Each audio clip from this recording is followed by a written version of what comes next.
Imagina só a cena. De um lado, um arquiteto milionário, o rei do pedaço, que se acha um deus por causa de seus diplomas. Do outro, um pedreiro humilde, que mal sabe ler, mas que carrega nos olhos a sabedoria de uma vida inteira. O milionário, cego de arrogância, humilha o pedreiro na frente de todos, gritando que analfabeto não opina.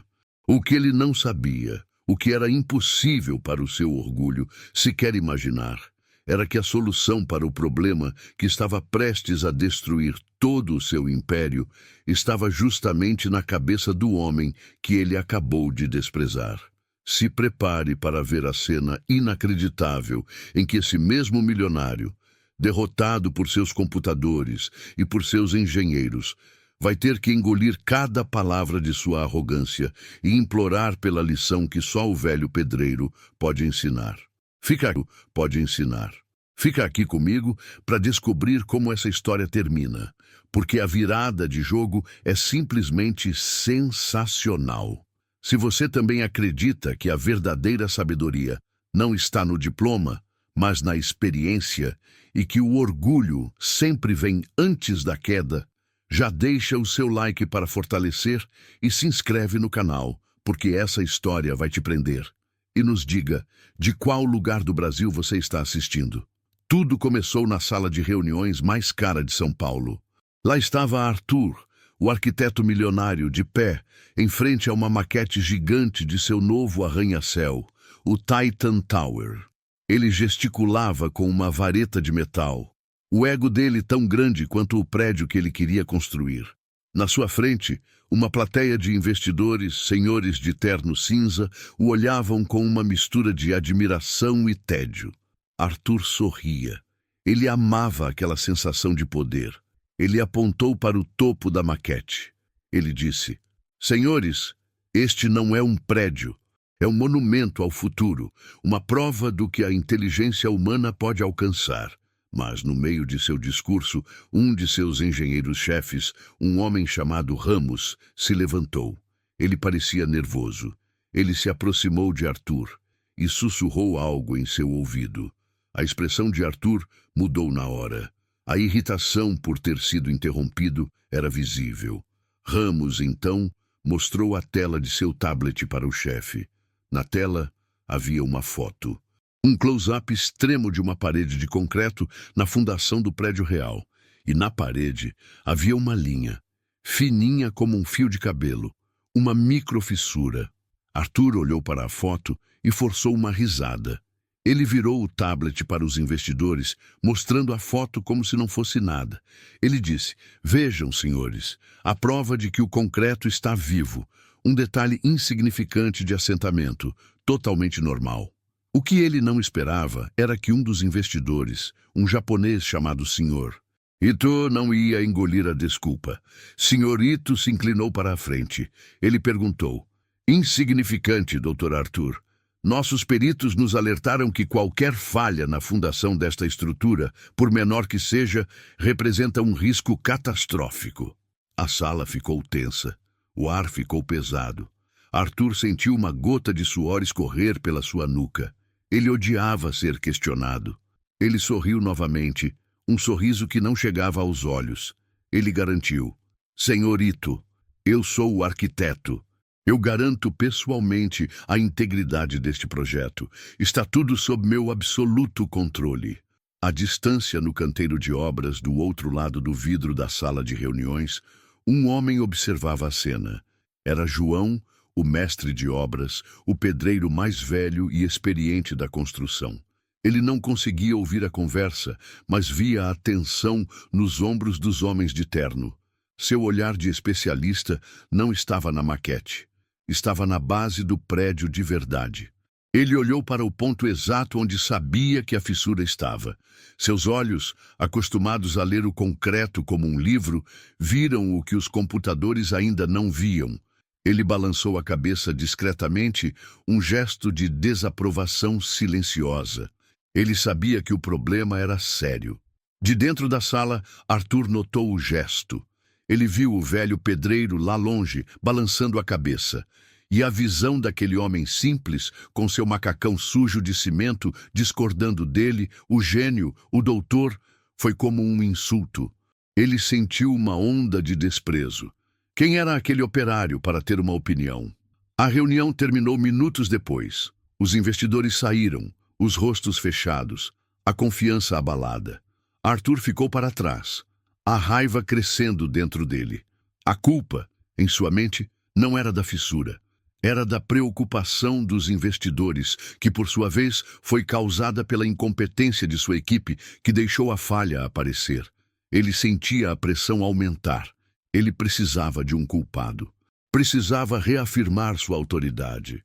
Ele saiu da sala de reuniões e marchou direto para o canteiro de obras, o paletó caro voando com seus passos apressados. Ele decidiu ali, naquele momento, que daria uma lição em todos. Uma lição sobre quem manda, sobre quem pensa e sobre quem apenas obedece.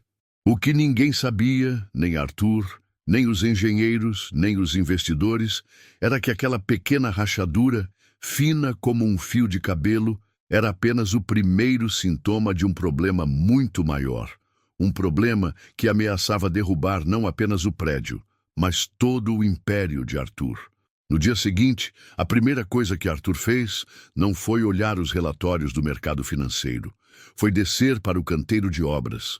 A imagem daquela pequena rachadura não saía de sua cabeça. Um insulto à sua genialidade.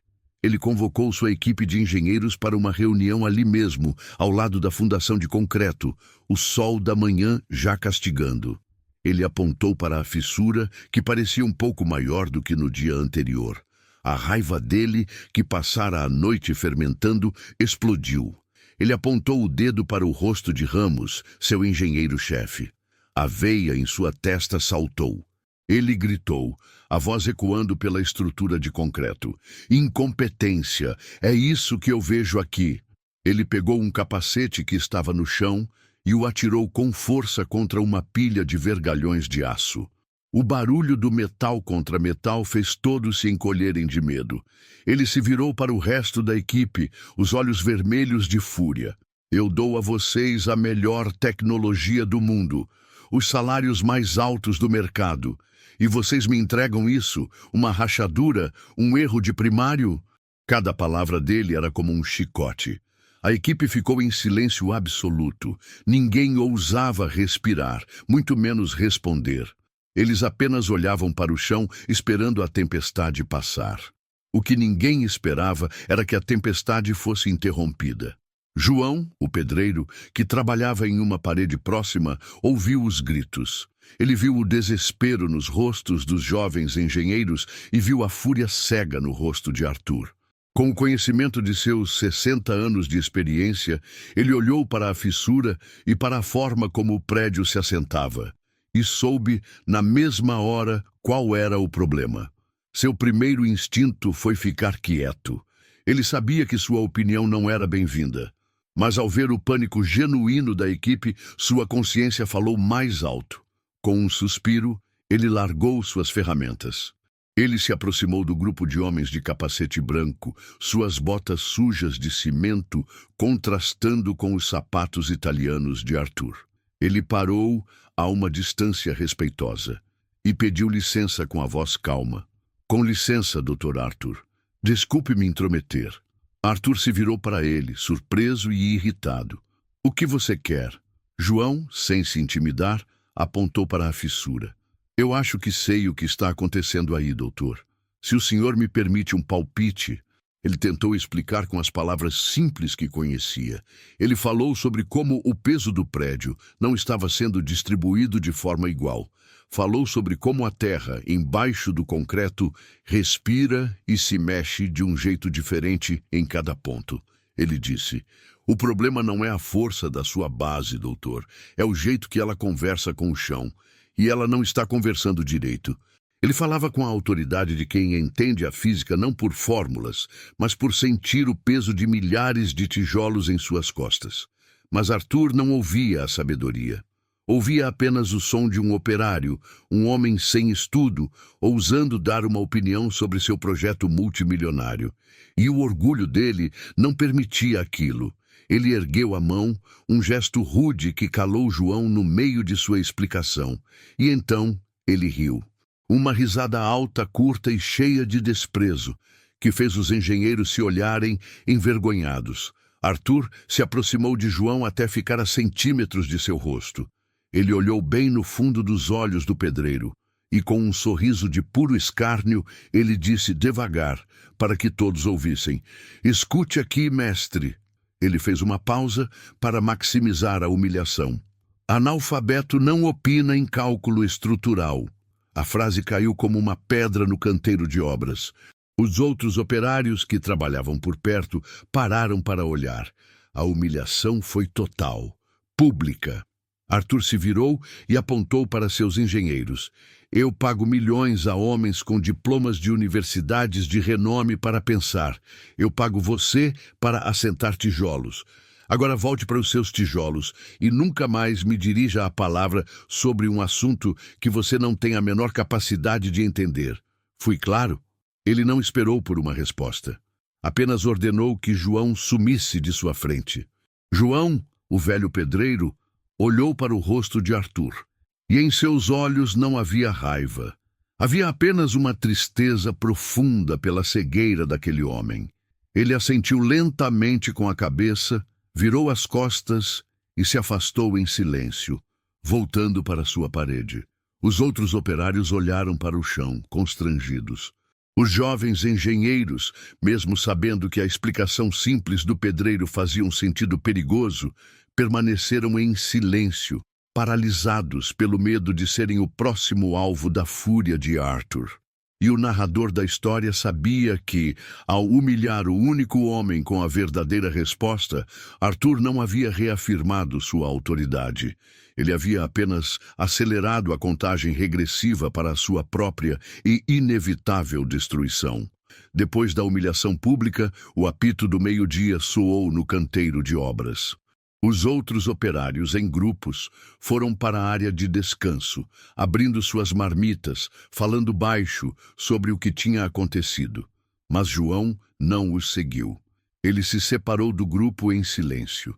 Ele caminhou para o canto mais esquecido do canteiro de obras, para um pequeno barraco de madeira e zinco que era usado para guardar ferramentas velhas e quebradas. Ninguém nunca ia lá. Era o seu santuário. Ele olhou para os lados, garantindo que ninguém o estava observando. A equipe de engenheiros de Arthur ainda discutia em voz alta perto da fundação, gesticulando para as plantas do projeto, completamente perdidos. João balançou a cabeça com tristeza e entrou no barraco, fechando a porta atrás de si. A luz do sol entrava por frestas nas paredes, iluminando a poeira no ar. O lugar cheirava a terra, ferrugem e madeira velha. Ele se sentou em um caixote virado, pegou sua marmita de dentro de uma mochila gasta, mas não a abriu. Ele não estava com fome. A humilhação havia tirado seu apetite. Em vez disso, ele olhou para o chão do barraco. Seus olhos de mestre de obras encontraram o que procuravam. Ele se abaixou e pegou alguns pedaços de arame farpado que estavam jogados em um canto. Com as mãos grossas, que pareciam rústicas, mas se moviam com a delicadeza de um artista, ele começou a desentortar os arames, deixando-os retos. Depois, ele pegou um pedaço de madeira de uma embalagem de cimento, uma pequena placa retangular, e, por fim, juntou um punhado de pedras de brita, escolhendo as mais pesadas e de tamanho parecido. Ele tinha seus materiais. Ele colocou a placa de madeira no chão. Aquela era a sua fundação. Então, com o alicate que tinha no bolso, ele começou a dobrar os arames, criando uma estrutura em miniatura que imitava as vigas de aço do arranha-céu. Ele não usava régua, não usava esquadro. Usava apenas seus olhos e a experiência de uma vida inteira. Ele fincou as vigas de arame em um pedaço de argila seca para que ficassem de pé. Em poucos minutos, ele tinha uma réplica tosca, porém precisa, da base do Titan Tower. Então, ele começou o experimento. Ele pegou as pedras de brita e as empilhou com cuidado sobre a pequena laje de madeira, simulando o peso do prédio. A estrutura de arame imediatamente se inclinou um pouco para o lado, exatamente como estava acontecendo na obra real. A base não estava suportando a tensão como deveria. Qualquer engenheiro olharia para aquilo e começaria a pensar em soluções complexas. Mais aço, concreto mais forte, fundações mais profundas. Mas João pensava de outra forma. Ele não via um problema de força, via um problema de equilíbrio. Ele desmontou sua pilha de pedras, pegou um pequeno caco de telha que estava no chão, um pedacinho de cerâmica do tamanho de sua unha, e o colocou em um ponto específico debaixo da laje de madeira, um ponto que estava ligeiramente fora do centro. Era o seu calço. Uma solução que parecia ridícula de tão simples. Ele então empilhou as pedras novamente, o mesmo peso na mesma posição, e empurrou a estrutura com o dedo. O resultado foi impressionante. A estrutura, que antes balançava, agora estava sólida como uma rocha. O pequeno e insignificante calço de telha havia redistribuído o peso de uma forma que a estrutura inteira agora trabalhava em harmonia. O peso não forçava mais um único ponto para baixo, ele se espalhava por toda a base. A solução era genial em sua simplicidade. O que ninguém ali sabia era que João não era apenas um pedreiro, ele era o neto de um dos maiores mestres de obras de Portugal. Um homem que construía pontes e catedrais usando técnicas passadas de geração em geração. Um conhecimento que não estava nos livros, mas no sangue. João, por não saber ler, nunca pode ir para a faculdade de engenharia como sonhava, mas ele havia herdado o dom. O dom de ouvir as estruturas, de entender a física de forma intuitiva. Ele olhou para sua pequena maquete, a prova de que ele tinha a resposta, e um suspiro cansado escapou de seus lábios. De que adiantava ter a resposta se ninguém estava disposto a ouvir a pergunta?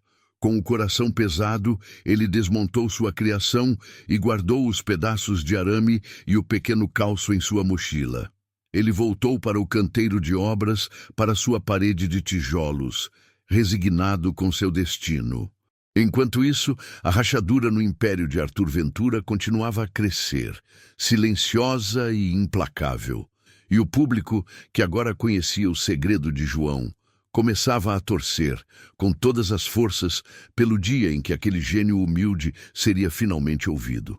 Nos dias que se seguiram à humilhação de João, a pequena fissura na fundação do Titan Tower começou a se comportar como uma ferida que não cicatriza.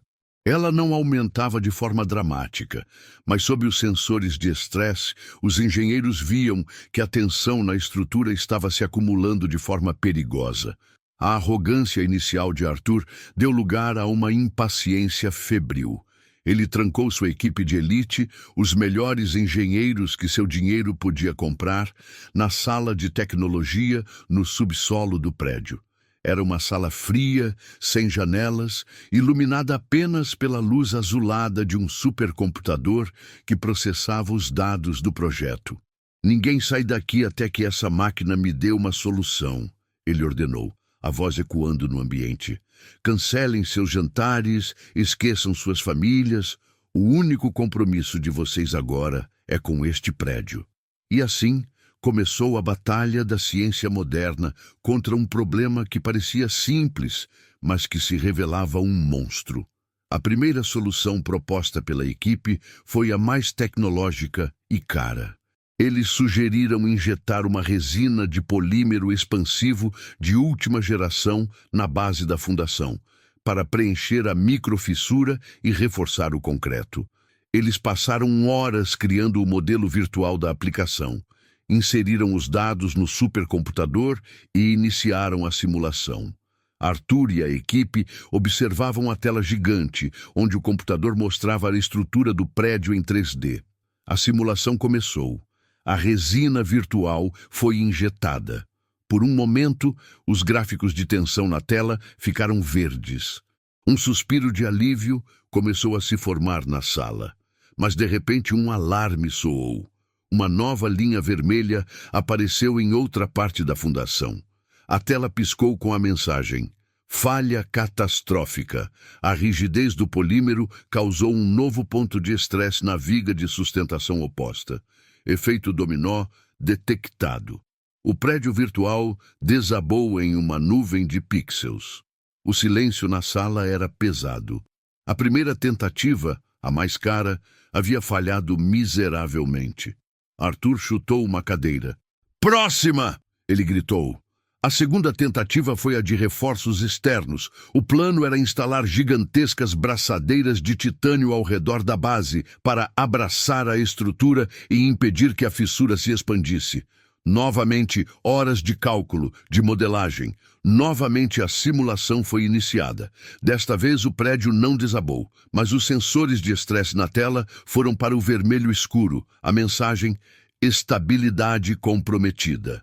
As braçadeiras contêm a fissura inicial, mas transferem a pressão para cima, sobrecarregando as juntas dos primeiros 10 andares. Outro fracasso. A pressão sobre Arthur aumentava a cada hora. O atraso na obra já custava milhões por dia. E o que era pior, a notícia começou a vazar. Um jornalista de um blog de arquitetura publicou uma nota com o título "Problemas no Paraíso. Fontes indicam instabilidade na fundação da Torre Titan." O telefone de Arthur começou a tocar sem parar. Eram os investidores. As vozes, antes cheias de admiração, agora estavam carregadas de raiva e ameaças. "Arthur, que história é essa de uma rachadura? Você me garantiu que estava tudo sob controle", gritava um deles. A cada chamada, a fúria de Arthur se voltava para sua equipe. Ele invadia a sala de tecnologia, gritando que os diplomas deles não valiam nada, que eram uma fraude intelectual. Em meio a esse caos, um dos engenheiros mais jovens, um rapaz recém-formado chamado Fábio, ousou sugerir algo. "Doutor Arthur, e se a solução não for mais força?" Ele disse a voz trêmula. "E se for um ajuste?" Eu vi o mestre de obras, o João, olhando para a base outro dia. Ele comentou algo sobre a distribuição do peso. E se usássemos um tipo de calço estrutural para... Arthur se virou para ele com um olhar tão venenoso que o rapaz se calou na hora. "Um calço! Um calço!" Ele repetiu, a palavra soando como um absurdo. "Isto é um arranha-céu de $1 bilhão, não uma mesa de bar. Você quer consertar um erro de engenharia com uma gambiarra de pedreiro? Saia da minha frente! Está demitido!" O jovem engenheiro foi expulso da sala, humilhado. Ninguém mais ousou dar uma sugestão simples. A equipe voltou para suas soluções complexas, testando dezenas de outras variações. Mas o resultado era sempre o mesmo: falha. A ciência moderna, a engenharia de ponta, a mais alta tecnologia, tudo estava falhando. Finalmente, após quase 24 horas de trabalho ininterrupto, o engenheiro-chefe, Ramos, se aproximou de Arthur com o rosto de um homem derrotado. "Arthur", ele disse, a voz cansada, "acabou. Nós não temos mais o que testar. Rodamos todas as simulações possíveis. Nossos computadores, nossa ciência, não têm a resposta para este problema." A frase foi a pá de cal. Arthur olhou para a tela do supercomputador que exibia o resultado do último teste. Colapso estrutural iminente. Ele olhou para os rostos de sua equipe de gênios, agora impotentes. Sua torre de marfim, construída com a arrogância de que a tecnologia e os diplomas poderiam resolver tudo, havia desabado, e o relógio do ultimato dos investidores continuava a correr, impiedoso, para o fim de seu império. A notícia do fracasso das simulações se espalhou pelos corredores da Ventura Corp como um incêndio. A torre de marfim de Arthur, construída sobre a certeza da tecnologia e da ciência de elite, estava ruindo por dentro, mas o golpe final viria de fora. Na manhã seguinte, uma caravana de carros pretos e luxuosos parou em frente ao canteiro de obras. Deles, desceu o principal investidor do projeto, o Sr. Guerra, um homem impiedoso e pragmático, acompanhado por sua equipe de advogados. Eles não foram para a sala de reuniões, marcharam direto para a base da construção, o local da fissura, e convocaram Arthur para um encontro ali mesmo, no meio da poeira e do barulho da obra. Arthur foi, o coração pesado, sabendo que aquela não era uma visita de cortesia. Sr. Guerra não o cumprimentou. Apenas tirou do bolso de seu paletó uma revista de negócios dobrada. Ele a abriu e mostrou a capa para Arthur. A manchete, em letras garrafais, dizia: "A Torre de Babel?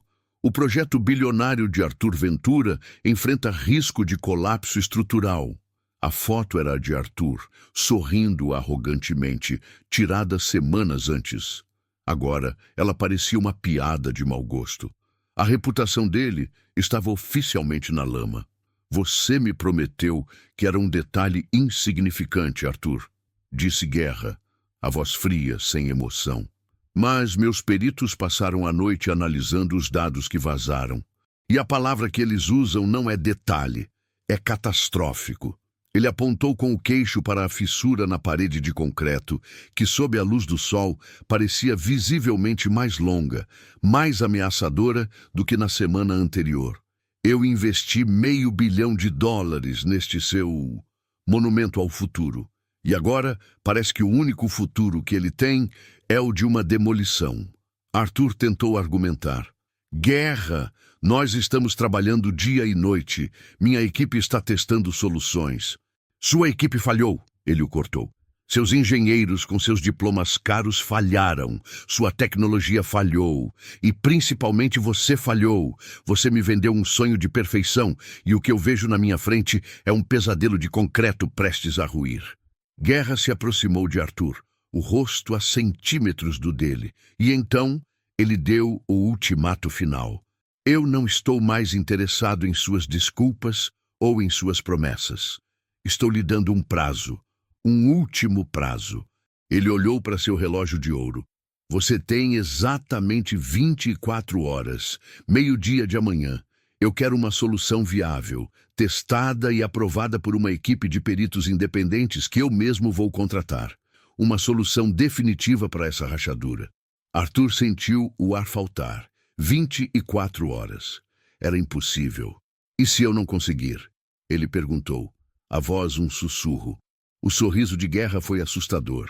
"Se você não conseguir, o consórcio de investidores irá acionar a cláusula 37 do nosso contrato, a cláusula de quebra por incompetência gerencial. Nós tomaremos o controle total do projeto. Seu nome, Arthur, será removido de cada planta, de cada documento, de cada tijolo desta obra. Você será apagado da história de seu próprio prédio." Ele não parou por aí. "E então, nosso departamento jurídico entrará com um processo contra você por perdas e danos. Nós vamos reaver cada centavo que perdemos por sua causa e vamos garantir que sua reputação seja tão sólida quanto esta fundação rachada. Sua carreira, Arthur, acaba amanhã, ao meio-dia." O investidor terminou seu discurso. Ele não esperou por uma resposta. Apenas se virou com um gesto de desprezo e caminhou de volta para seu carro, a equipe de advogados o seguindo como uma matilha de lobos. O som dos carros de luxo partindo levantou uma nuvem de poeira que engoliu Arthur. Ele ficou parado ali, no meio do canteiro de obras, sozinho. Ele olhou para a fissura no concreto, a pequena linha que havia se tornado a sentença de morte de seu império. Olhou para o alto, para a estrutura de aço do arranha-céu, que agora parecia um esqueleto, um monumento ao seu fracasso iminente. Seus próprios engenheiros se aproximaram, mas ao verem a expressão no rosto dele, pararam a uma distância segura, desviando o olhar, incapazes de oferecer qualquer palavra de consolo ou esperança.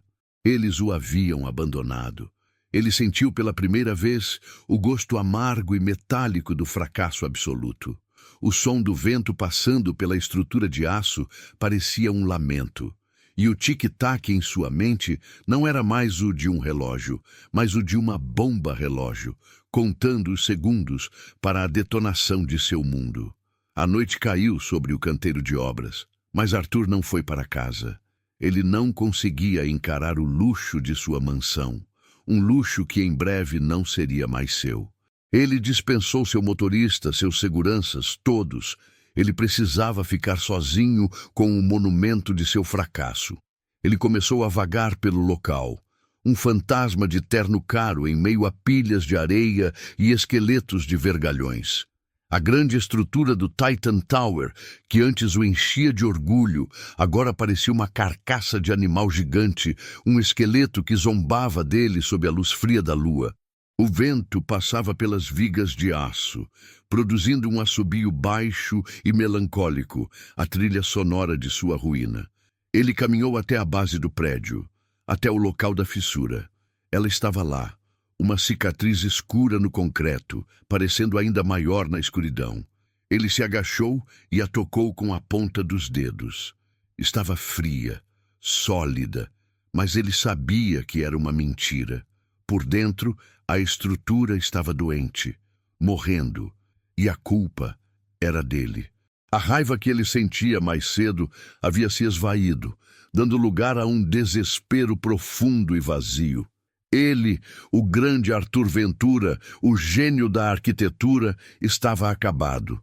Ele se levantou e chutou uma pedra com força, o som do impacto ecoando no silêncio da noite. A dor que sentiu em seu sapato de couro italiano foi a única coisa real que sentira em horas. Ele sabia que não havia mais solução. Seus engenheiros, os melhores do mundo, haviam se rendido. Seus computadores, as máquinas mais poderosas, haviam decretado a falha. Seus investidores, seus supostos parceiros, haviam lhe dado as costas. O prazo de 24 horas era uma formalidade, uma contagem regressiva para sua execução pública.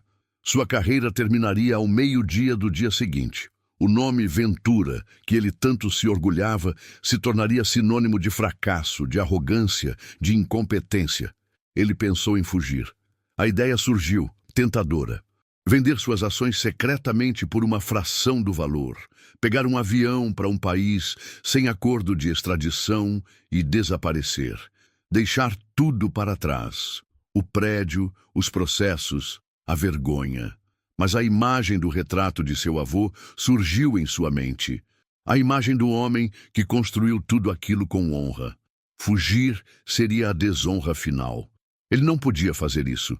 Foi nesse momento de escuridão total, quando ele se sentou em uma pilha de sacos de cimento, a cabeça entre as mãos, que a memória voltou.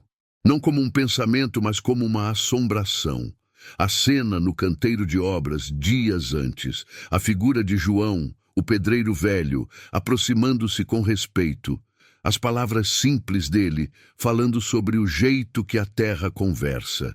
E então, a lembrança de sua própria voz, alta, cruel, cheia de um desprezo que agora o enojava. Analfabeto não opina em cálculo estrutural. A frase ecoou em sua mente. A arrogância daquelas palavras, que na hora lhe pareceram tão poderosas, agora soavam patéticas, a declaração de um tolo. Ele, o doutor, o gênio, havia falhado, e o analfabeto havia tentado avisá-lo. Uma ideia insana, ilógica, começou a se formar no fundo de sua mente desesperada. Uma ideia que seu orgulho tentava esmagar. Pedir ajuda? Para ele? Para um pedreiro? Era impensável. Seria a humilhação final. Admitir para o homem que ele desprezou que ele, o chefe, o doutor, estava errado e que o operário estava certo. Mas a lógica o havia levado até ali, até aquela pilha de cimento no meio da noite, esperando o fim. A ciência o havia abandonado. Talvez a única saída estivesse naquilo que ele sempre rejeitou: a sabedoria simples, a experiência prática, o conhecimento que não vinha de um diploma, mas da poeira e do suor. Ele travou uma batalha interna. O seu orgulho contra o seu instinto de sobrevivência, o medo de ser humilhado contra o medo de perder tudo. Por vários minutos ele ficou ali, paralisado por essa guerra, mas o cronômetro em sua mente continuava correndo. 11 da manhã, 10 da manhã, 9. O desespero finalmente venceu a batalha. Fosse uma chance em 1 milhão, fosse uma completa loucura, era a única opção que ele não havia tentado. Era a sua última e mais improvável cartada. Ele se levantou, a decisão tomada. Não havia esperança em seu rosto, apenas a resignação de um homem que vai tentar um último e desesperado ato antes da execução. Ele caminhou pela obra escura até a pequena guarita de segurança perto do portão. O vigia noturno, um homem chamado Cícero, o olhou, surpreso ao vê-lo ali, o terno caro coberto de poeira. Arthur se aproximou e, engolindo o que restava de seu orgulho, fez a pergunta que era sua última e mais improvável aposta. Cícero, você sabe onde eu encontro o João, o pedreiro? A noite no canteiro de obras era fria e silenciosa, quebrada apenas pelo som do vento uivando através da estrutura de aço do prédio inacabado. Arthur, depois de sua conversa com o vigia noturno, sentiu uma nova onda de urgência. Ele não voltou para o seu escritório. Ele entrou em seu carro de luxo, o interior de couro parecendo um casulo de um mundo que já não fazia mais sentido. Ele colocou o endereço da casa de João no GPS do painel. A voz eletrônica o guiou para fora de seu território de poder e para dentro do coração da cidade adormecida. As avenidas largas e iluminadas deram lugar a ruas mais estreitas. Os prédios espelhados foram substituídos por sobrados e pequenos comércios com as portas de aço fechadas. A cada quilômetro, ele sentia que estava se despindo de sua armadura de arrogância. A viagem durou quase 1 hora. O carro, que era uma obra de arte em seu bairro, ali parecia um animal exótico e fora de lugar. Ele finalmente chegou à Rua de João. Era uma rua simples, de paralelepípedos, com casas pequenas e modestas. Ele estacionou o carro e ficou lá dentro por um longo tempo, apenas olhando para a casa de número 42. Era pequena, com um pequeno muro e um portão de ferro. A luz da sala estava acesa. O orgulho de Arthur travou uma última e violenta batalha contra seu desespero. O que ele estava fazendo ali? Implorando pela ajuda de um operário que ele havia humilhado? A ideia era absurda, degradante. Ele pensou em ligar o carro e ir embora. Mas a imagem do rosto do Sr. Guerra e a frase "Sua carreira acaba amanhã ao meio-dia" voltaram à sua mente com a força de um soco. Ele não tinha outra opção. Aquela porta simples era a sua última porta. Com um suspiro que pareceu carregar o peso do mundo, ele saiu do carro. O ar da noite era fresco. Ele caminhou pela calçada irregular, seus sapatos caros quase torcendo em um buraco. Parou em frente ao portão de ferro e bateu. O som do metal contra metal foi baixo, mas pareceu ecoar pela rua silenciosa. Ele esperou, o coração martelando no peito. A porta da casa se abriu e João apareceu. Ele usava roupas simples, uma camiseta e uma calça de moletom. Ele olhou para Arthur e seu rosto não mostrou raiva nem medo. Mostrou apenas uma leve surpresa e um cansaço profundo.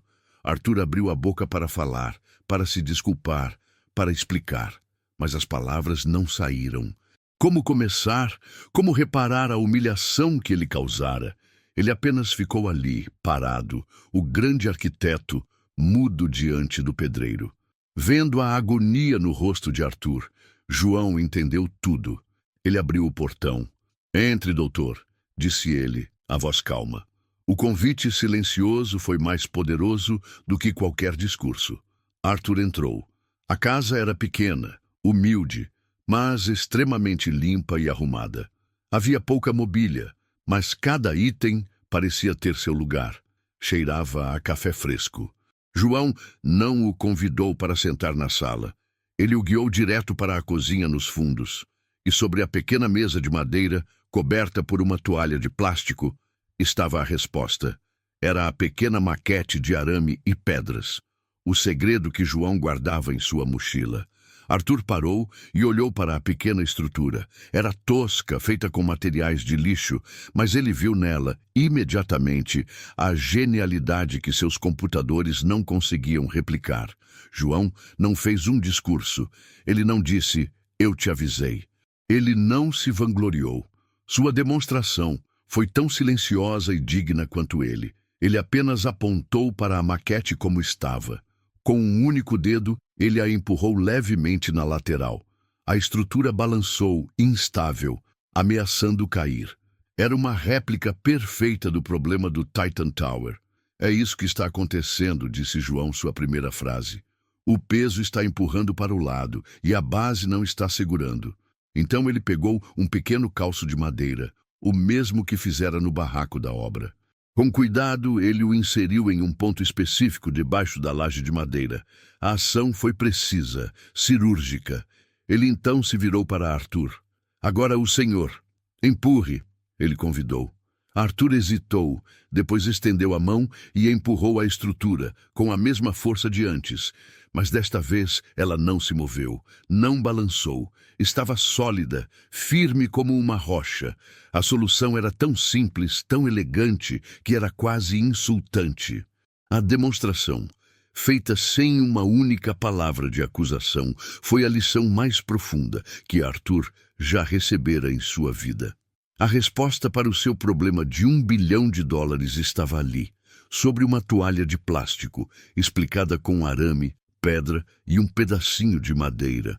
Arthur olhava da pequena maquete de arame para as mãos grossas e calejadas de João e de volta para a maquete.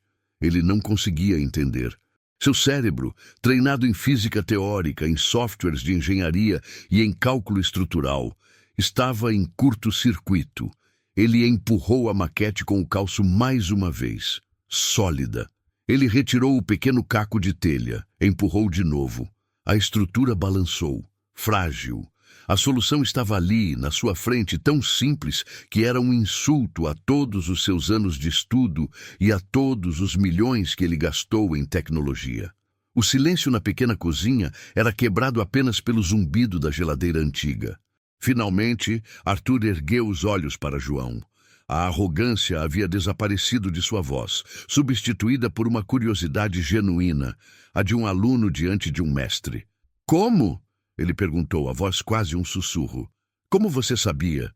Me explique o princípio por trás disso. João puxou um pequeno banco de madeira e se sentou, convidando Arthur a fazer o mesmo.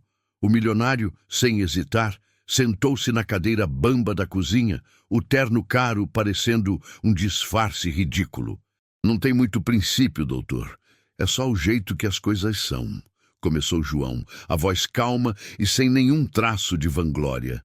Ele apontou para a maquete. O senhor e seus engenheiros são muito inteligentes. Vocês constroem uma base forte, uma fundação que aguenta um elefante. O problema é que vocês esquecem que a base não está flutuando no ar. Ela está em cima da terra.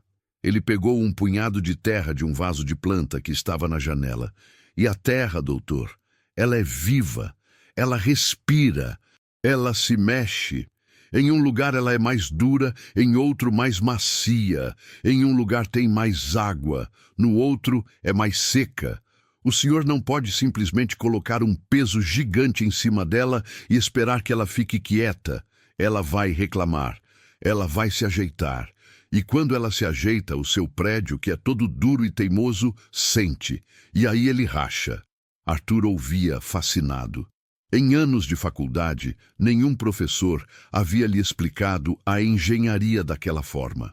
A gente não pode brigar com a terra, doutor, continuou João. A gente tem que conversar com ela, entender o jeito dela. O peso do seu prédio quer descer reto, mas a terra embaixo dele, por ser diferente em cada ponto, faz ele querer escorregar um pouquinho para o lado mais fraco. É aí que a rachadura aparece. É o prédio gritando, dizendo que está desconfortável. Ele então pegou o pequeno calço de telha. O que os seus computadores querem fazer é colocar mais força, mais concreto, mais aço para impedir o prédio de escorregar. Eles querem ganhar a briga na marra. Ele balançou a cabeça. Mas isso só cria mais tensão. É como tentar segurar um touro bravo pela cauda. Uma hora ele te derruba. Ele colocou o calço de volta na maquete. Isto aqui, disse ele, apontando para o caco de telha, não é força, é conversa. É como dar um ombro para o peso se apoiar. Com este pequeno apoio no lugar certo, o peso para de tentar escorregar. Ele se assenta, ele relaxa, e em vez de empurrar tudo para baixo em um único ponto de estresse, a força se distribui para os lados por toda a base. O prédio para de brigar com a terra e começa a conversar com ela. Eles entram em um acordo. A explicação era uma aula de física, de engenharia e de filosofia. Tudo ao mesmo tempo, contada na linguagem mais simples do mundo. Arthur estava chocado. A resposta para o seu problema bilionário estava ali, em uma metáfora sobre conversar com a terra. Ele pegou seu celular de última geração. Com as mãos ainda um pouco trêmulas, ele começou a tirar fotos da maquete de lixo de João, de todos os ângulos possíveis. O close do calço, a forma como os arames se conectavam.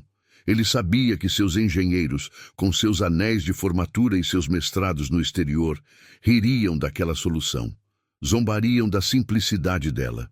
Mas ele também sabia, com uma certeza que arrepiava sua pele, que aquilo era a única resposta. Ele olhou para João, para o rosto enrugado e para os olhos inteligentes do pedreiro analfabeto e pela primeira vez ele viu um mestre. Uma pergunta que não tinha a ver com a engenharia, mas com a natureza humana, surgiu em sua mente. João, ele disse, usando o primeiro nome dele pela primeira vez. Por que você não insistiu? Por que não me procurou depois que eu te humilhei? Você sabia que eu estava desesperado. João o olhou com uma calma triste. Não se pode ensinar a quem não quer aprender, doutor Arthur, ele respondeu. O senhor não estava pronto para ouvir. Sua xícara estava cheia demais de seu próprio conhecimento. Precisava esvaziar um pouco primeiro. Arthur dirigiu de volta da casa de João como um homem possuído. A humildade que sentira na pequena cozinha foi rapidamente substituída por uma adrenalina febril, a energia de um homem que reencontrou uma última e desesperada chance. Ele não foi para casa. Dirigiu direto para o escritório, as fotos da maquete de João em seu celular, queimando como um carvão em brasa. Eram 4 da manhã quando ele entrou na Ventura Corp, o prédio silencioso e vazio. Ele foi direto para a sala de tecnologia, o mesmo lugar onde, horas antes, sua equipe havia decretado a falência de suas ideias. Com um único comando em seu celular, ele convocou sua equipe de engenharia para uma reunião de emergência. O alerta soou nos celulares dos engenheiros em suas camas, um chamado que os fez pular, pensando que o pior havia acontecido, que o prédio havia desabado. Às 6 da manhã, em ponto, a equipe estava reunida. Eram homens exaustos, de olhos vermelhos, os rostos marcados pela derrota. Eles entraram na sala esperando ouvir de Arthur os planos para a falência, para a demissão em massa. Mas o que viram foi um Arthur que eles não reconheceram. A fúria havia desaparecido, a arrogância também. Em seu lugar havia uma intensidade estranha, o olhar de um homem que havia visto um fantasma. Senhores, começou Arthur, a voz calma e firme. Eu sei que todos estão exaustos, mas eu peço mais algumas horas de seu tempo, porque eu acredito que encontrei a solução. Um murmúrio de descrença percorreu a sala. Ramos, o engenheiro-chefe, deu um passo à frente. Arthur, com todo o respeito, nós já discutimos isso. Não há solução. Nossos modelos provaram isso. Seus modelos estavam errados, respondeu Arthur, porque eles não consideraram todas as variáveis. Ele conectou seu celular ao projetor gigante da sala. E na tela, para o espanto de todos, não surgiu um novo e complexo gráfico de engenharia. Surgiram as fotos que ele havia tirado na cozinha de João. A imagem de uma maquete tosca, feita de arame, madeira e pedras, preencheu a tela de alta definição. A equipe olhou para a imagem, e depois uns para os outros em total confusão. Um dos engenheiros mais jovens não conseguiu se conter e soltou uma risada nervosa. Senhor, o que é isso? É uma piada? Arthur olhou para o jovem e em seu olhar não havia raiva, apenas um cansaço profundo. Não, não é uma piada, é a nossa única esperança. Ele se virou para a equipe. Esqueçam tudo o que fizemos até agora. Esqueçam os polímeros, o titânio, os contrapesos. A resposta não está em mais força, está no equilíbrio. Ele apontou para a foto da maquete, é a nova solução. E eu quero que vocês rodem uma simulação baseada neste modelo, exatamente como está aqui, agora. A sala ficou em um silêncio chocado. Ramos, o engenheiro-chefe, deu um passo à frente novamente, o rosto vermelho de indignação. Arthur, isso é um insulto! O senhor está nos pedindo para abandonar décadas de ciência e de engenharia para testar um brinquedo, um pedaço de lixo feito por um... Ele parou sem saber como terminar a frase. Por um pedreiro? Completou Arthur, a voz fria. Sim, é exatamente isso que estou pedindo. Ele encarou Ramos. Seu diploma de Munique e seus supercomputadores nos levaram à beira da falência, Ramos. O brinquedo de um pedreiro analfabeto é a única coisa que nos resta. Agora, ou vocês fazem a simulação, ou podem pegar suas coisas e se juntar ao engenheiro júnior que eu demiti ontem. A escolha é de vocês. A ameaça, dita com uma calma mortal, funcionou. A equipe, intimidada e humilhada, começou a trabalhar. O ressentimento era palpável no ar. Eles se sentiam como se estivessem participando de uma loucura, da última fantasia de um chefe que havia perdido o juízo. Mas uma ordem era uma ordem. Eles começaram a recriar o modelo de João no software de simulação. Tiveram que simplificar os parâmetros, usar variáveis que o programa considerava primitivas. Recriaram a base, a distribuição de peso e, com muito ceticismo, inseriram a peça principal, o pequeno calço, representado no computador por um simples ajuste no ponto de apoio da fundação. A tensão na sala era máxima.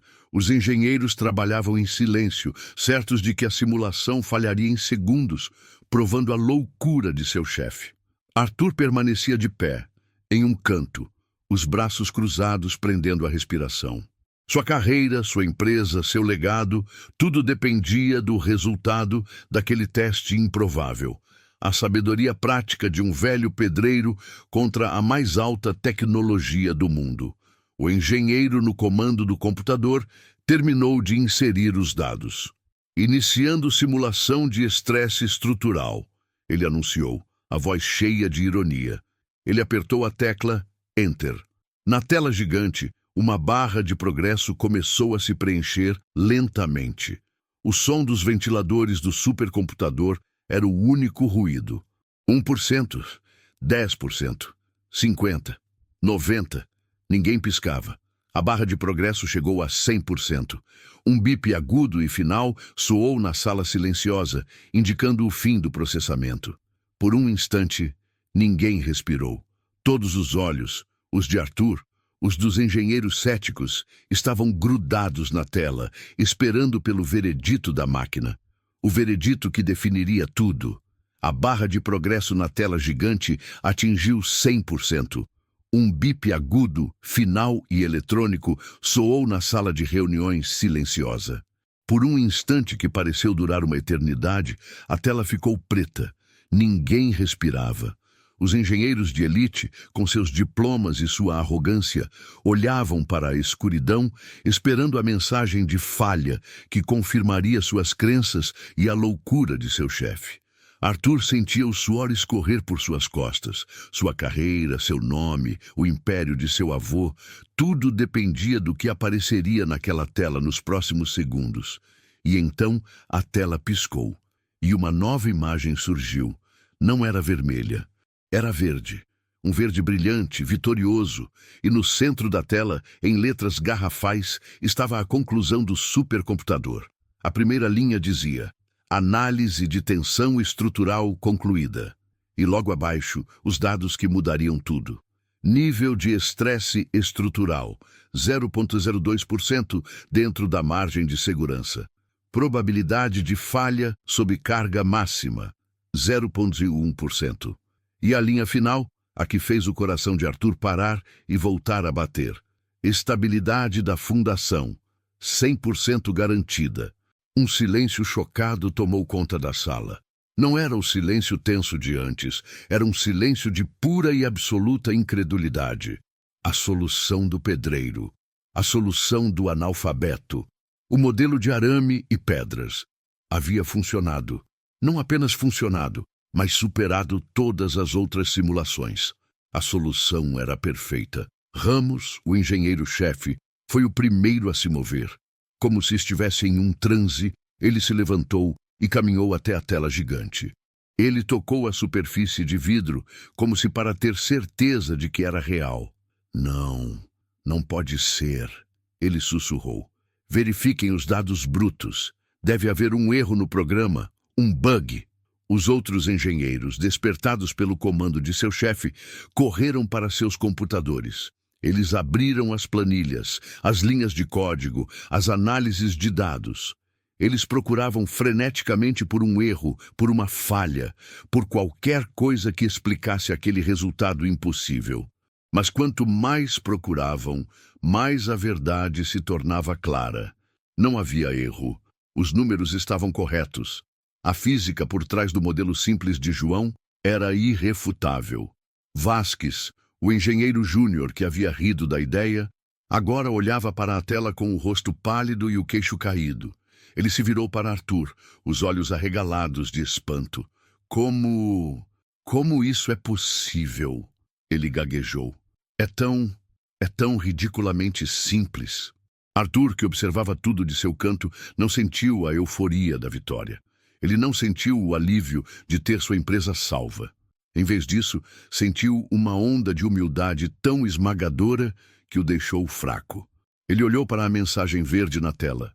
Estabilidade 100% garantida. E depois se lembrou do rosto de João, da calma em sua voz, da sabedoria em seus olhos.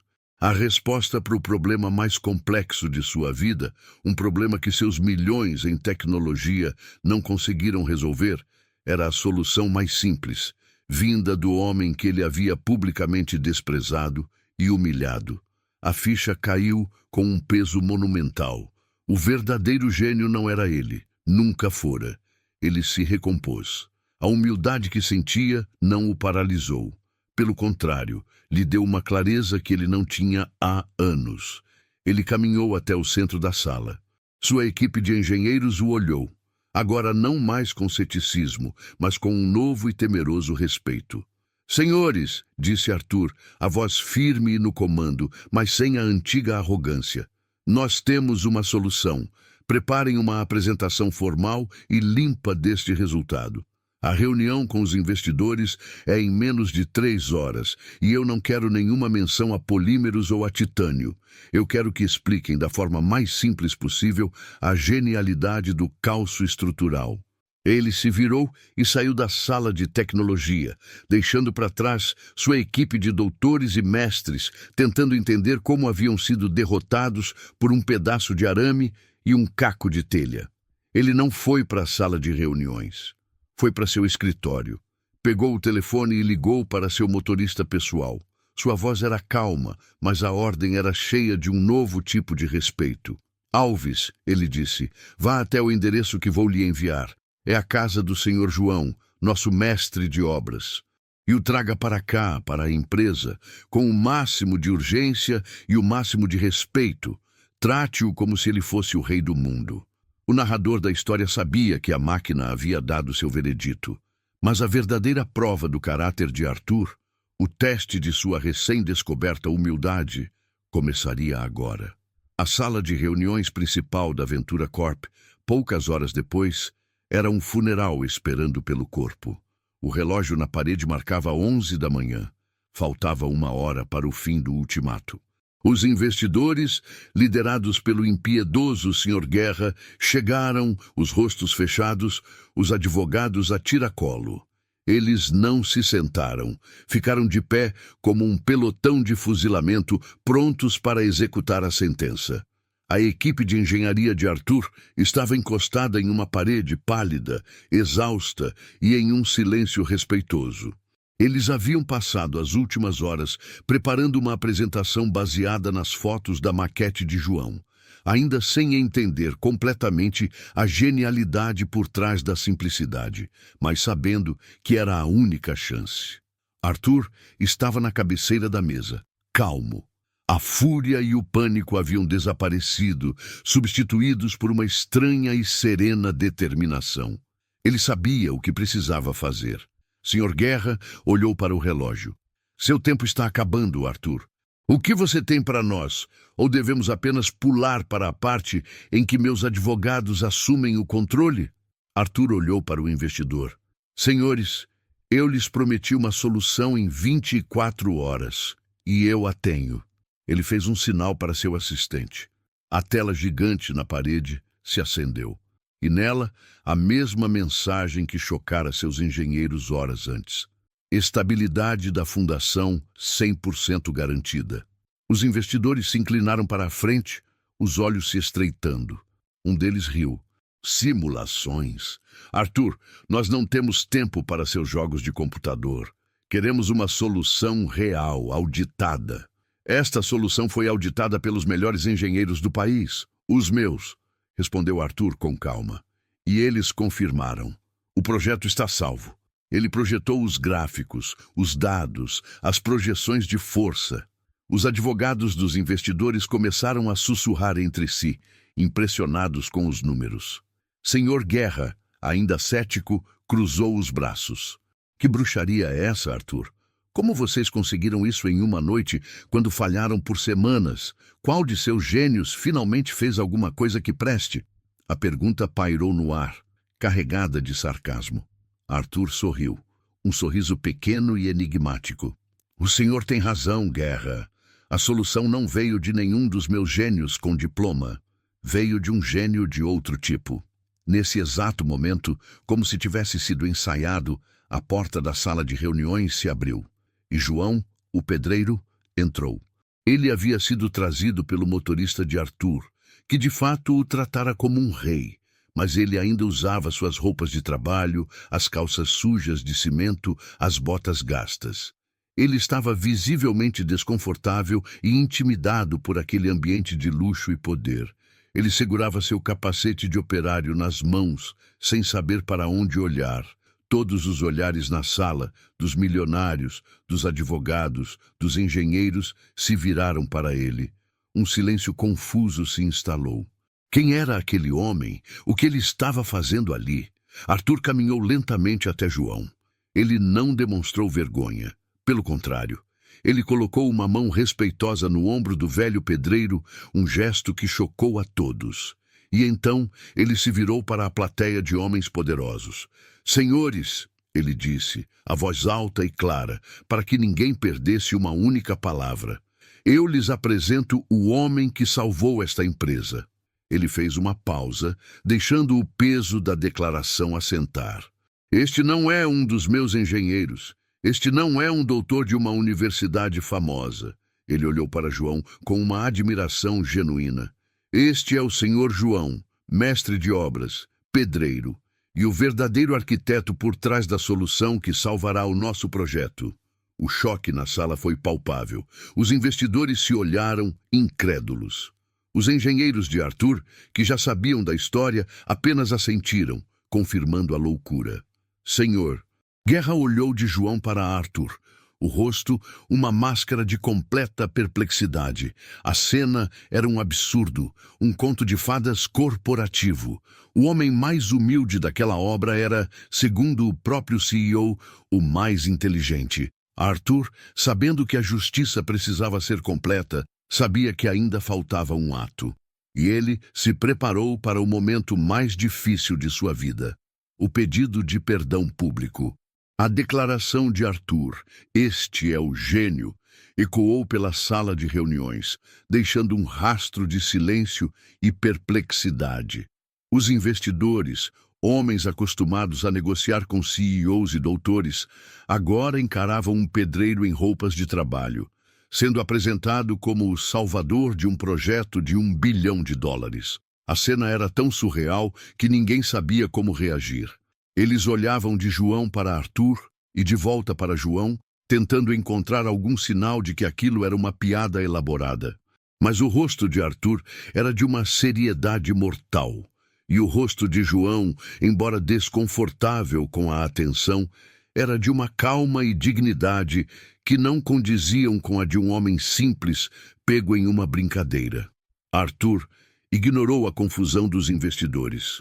Naquele momento, eles não eram sua prioridade. Sua prioridade era o homem de pé ao seu lado. Ele sabia que apresentar João como o herói era apenas o primeiro passo. A justiça precisava ser completa, e a redenção dele, Arthur, precisava ser pública. Na frente das mesmas pessoas que testemunharam sua arrogância, ele precisava demonstrar sua humildade. Com a atenção de toda a sala sobre eles, Arthur se virou para João.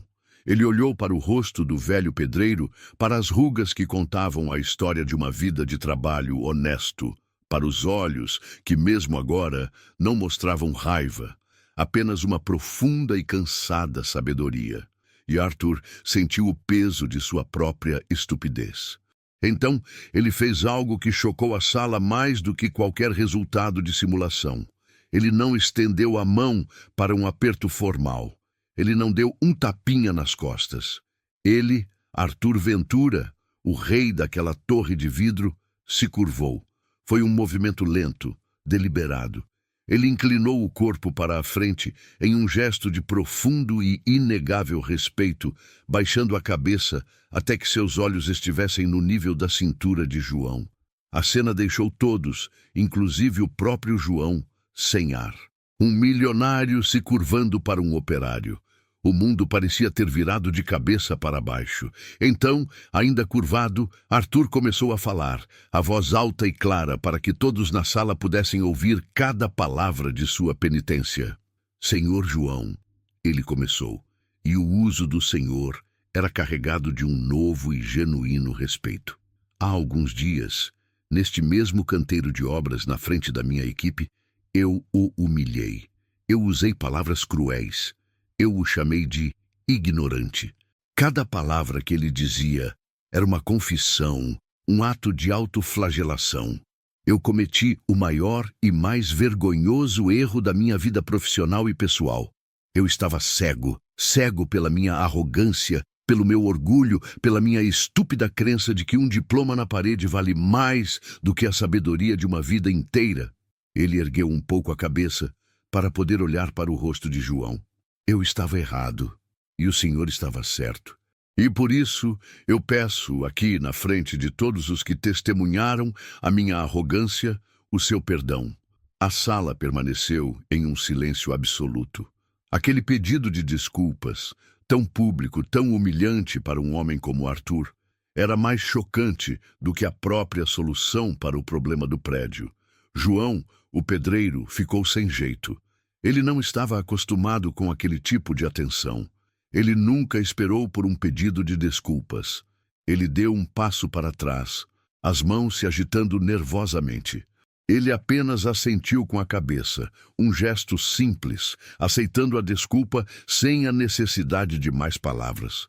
Arthur finalmente se reergueu, o rosto sério, mas com uma leveza que não sentia há anos.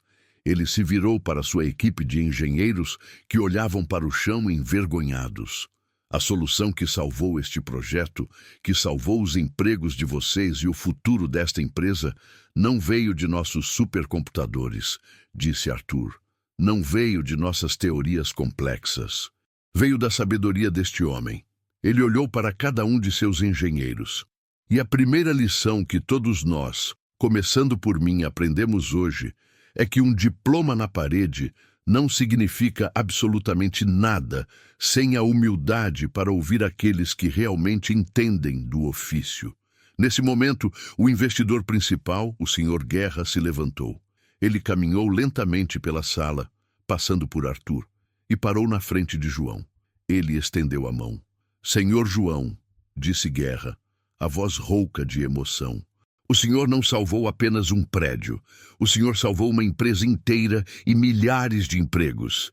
Em nome de todos os investidores, nós lhe devemos nossa mais profunda gratidão.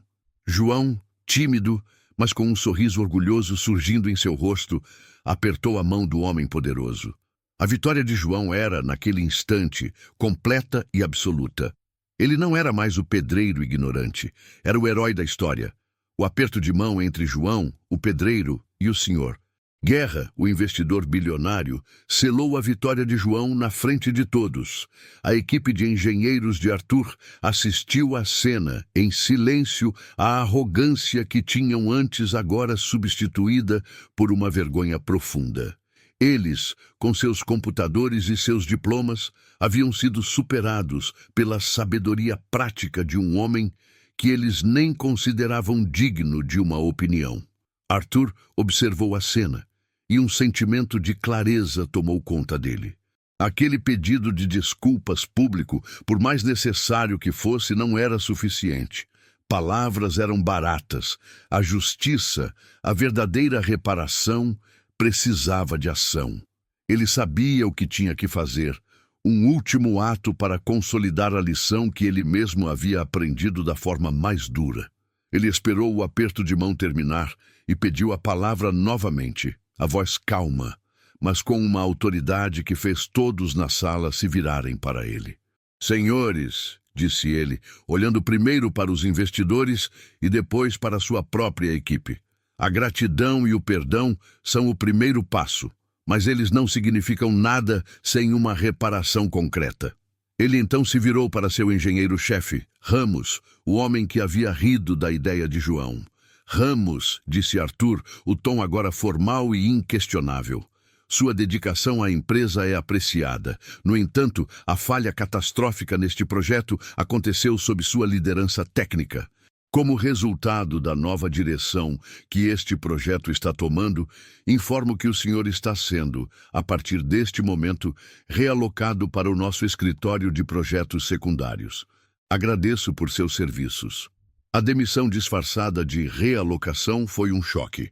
Ramos ficou pálido, mas apenas assentiu, sabendo que não havia espaço para discussão. Arthur então se virou para o centro da sala, para o homem que todos agora olhavam com um novo respeito. E com o cargo de consultor técnico principal agora vago, continuou Arthur, eu gostaria de oferecê-lo ao único homem que provou ser capaz de ocupá-lo. Ele olhou diretamente para João. Senhor João, em nome da construtora Ventura, eu lhe ofereço o cargo de consultor mestre de obras para a duração total do projeto Titan Tower. A sala, que já estava em silêncio, pareceu ficar ainda mais quieta. João o olhava, os olhos arregalados, sem entender. Seu único trabalho, continuou Arthur, será garantir que a conversa com a terra, como o senhor me ensinou, seja respeitada em cada viga, em cada parafuso desta obra. Sua experiência será a nossa guia. Ele sabia que precisava selar a oferta com a única linguagem que aquele mundo de poder entendia. Seu salário será o de um diretor executivo desta companhia. E sua palavra neste canteiro de obras, a partir de hoje, será a lei, acima da dos engenheiros. Acima até mesmo da minha. A proposta era tão radical, tão revolucionária, que os investidores se entreolharam, chocados, mas logo em seguida um sorriso de admiração surgiu no rosto do Sr. Guerra. Ele começou a aplaudir. E logo toda a sala, incluindo a equipe de engenheiros agora humilhada, aplaudia a decisão de Arthur. Era um ato de liderança que ninguém esperava dele. João estava emocionado. As lágrimas que ele não derramou durante a humilhação agora escorriam por seu rosto enrugado. Ele não sabia o que dizer. Eu não sei, doutor. Eu sou só um pedreiro, ele conseguiu gaguejar. Arthur se aproximou dele e colocou a mão em seu ombro. O senhor é o melhor engenheiro que eu já conheci, ele disse com uma sinceridade que tocou a todos. Por favor, aceite. Nós precisamos de você. João olhou para os rostos na sala, para os homens de terno que agora o olhavam com respeito e assentiu lentamente. A cena final não aconteceu anos depois. Aconteceu ali, naquele exato momento. A reunião de negócios se transformou na primeira aula do mestre de obras. Arthur guiou João até a grande e profissional maquete do arranha-céu, que agora parecia incompleta sem a sua sabedoria. Senhor João, disse Arthur, mostre-nos, mostre a todos nós onde erramos. E toda a equipe de engenheiros, com seus tablets e seus cadernos, se reuniu ao redor da mesa. Eles se inclinaram para ouvir, não mais com ceticismo, mas com a atenção de alunos diante de um professor. João, o pedreiro, o analfabeto, hesitou por um segundo. Então, ele ergueu sua mão calejada e apontou para a base da maquete. E pela primeira vez, com a autoridade que sempre fora sua por direito, ele começou a ensinar. A história terminava ali, com o homem humilde dando uma aula para os doutores, o mestre de obras finalmente assumindo seu verdadeiro e merecido